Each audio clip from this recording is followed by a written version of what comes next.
I'm Michael Toglia, the publisher of ABL Advisor, and I'm at the IMN Bank Special Assets West Conference in Dana Point, California. My guest is Bob Dinozzi.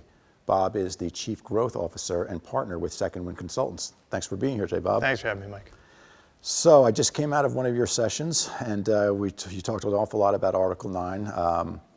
Thought we'd talk a little bit about some of the unique features of Article 9. And maybe the best way to start is to tell us a little bit about how Article 9 works at the 40,000 foot level a little bit. Sure. Do you mean Article 9 restructuring or Article 9 as a set of provisions in the code? Article 9 restructuring. Article 9 restructuring. All right. Article 9 restructuring differs from what most people think of as a conventional Article 9 sale.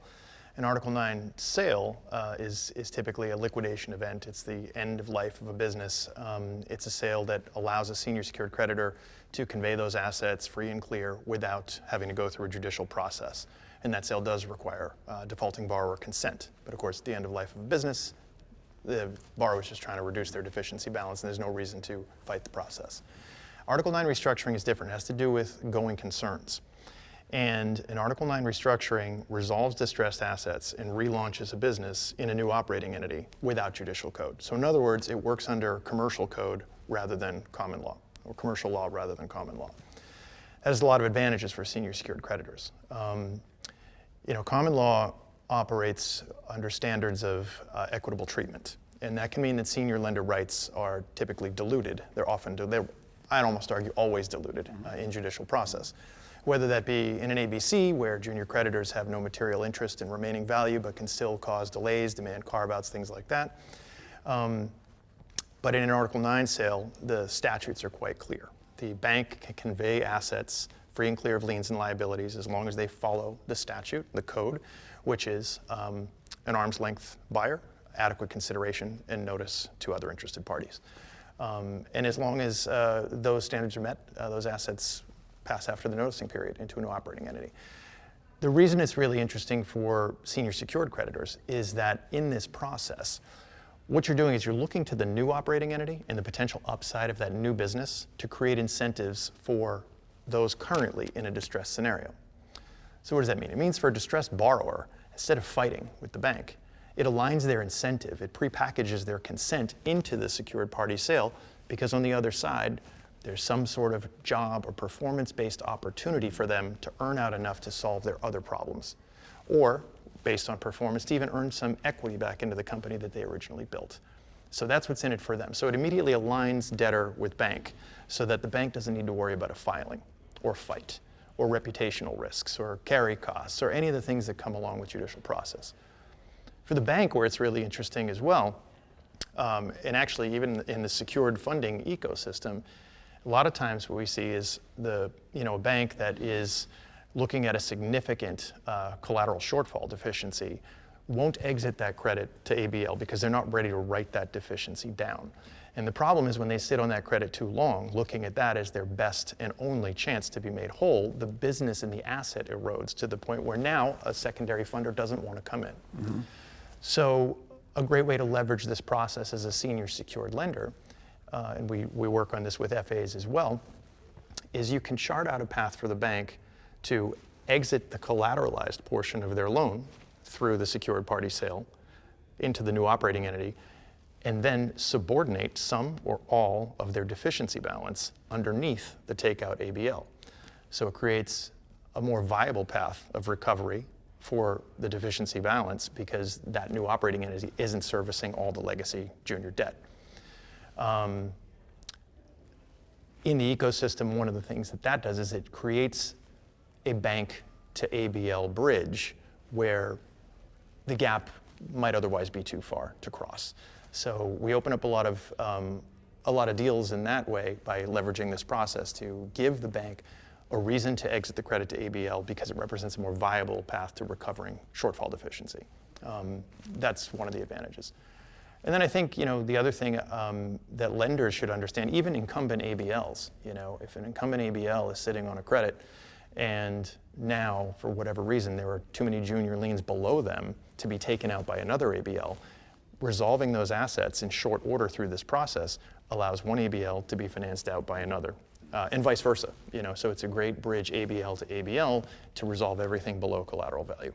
So Bob, is there any resistance that shows up in some form from either the lender or the borrower because they're both involved in this process? Sure. Let's talk about lenders. Not so much in the ABL space. I think when you're looking at regulated banks, a little bit, and it's based on the fact that they just typically haven't done it.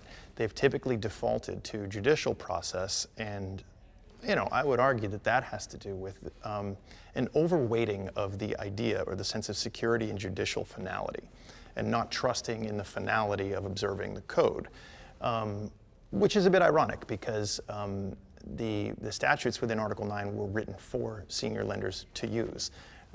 And it's law, and it's been adopted in all 50 states. So one of the things I do see is that on the one hand, you see bank lenders wanting more efficient extrajudicial processes, but being afraid of them at the same time if they haven't done them before. So there are workarounds in that case too. You can have somebody come in and purchase their note at par and then take the business through the process from there.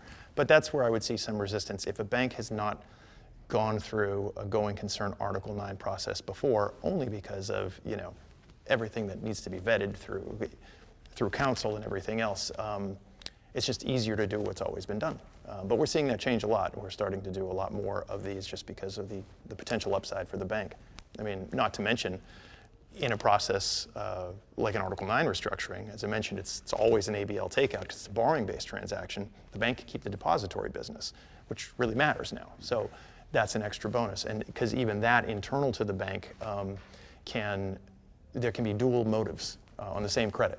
We don't want to lose the deposit business. We have to exit the credit because of X, Y, Z. And so that's a nice answer to that problem as well. You asked about the borrower. Mm-hmm.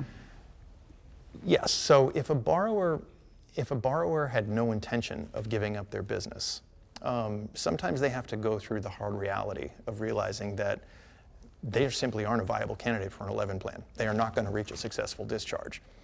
And that's going to leave them with a pile more debt and likely end up in a liquidation as well. So when the reality sets in of a way to preserve the business operation, preserve the jobs and the employees that they feel beholden to in short order, and preserve a path to earn back into that company, it's pretty compelling.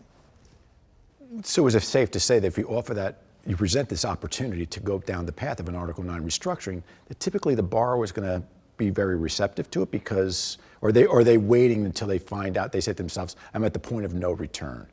Are they really waiting to that point? So entrepreneurs are eternal optimists. If they wait, it's generally because they think a white knight is going to come in and fund the company, or they think something good is going to happen, or they think they'll sell the business, or there's going to be some strategic investor who's going to overpay, for the business, et cetera, et cetera, et cetera. And it's great the 1 in 100 times when that actually happens, but it usually doesn't. And then it's obviously better if they enter the process a little bit earlier. There's more value to preserve, but still they will, they eventually will see the light of day because they're, if advisors are being honest with them, there are companies of a certain size that have the financial wherewithal to get through a Chapter 11 plan. And if they honestly can, then that probably means the business is of a size and complexity, maybe it has 100 leases or whatever, where it should file an 11.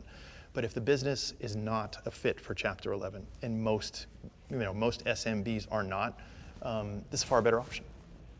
So let's assume that there's an opportunity to do an Article 9 restructuring.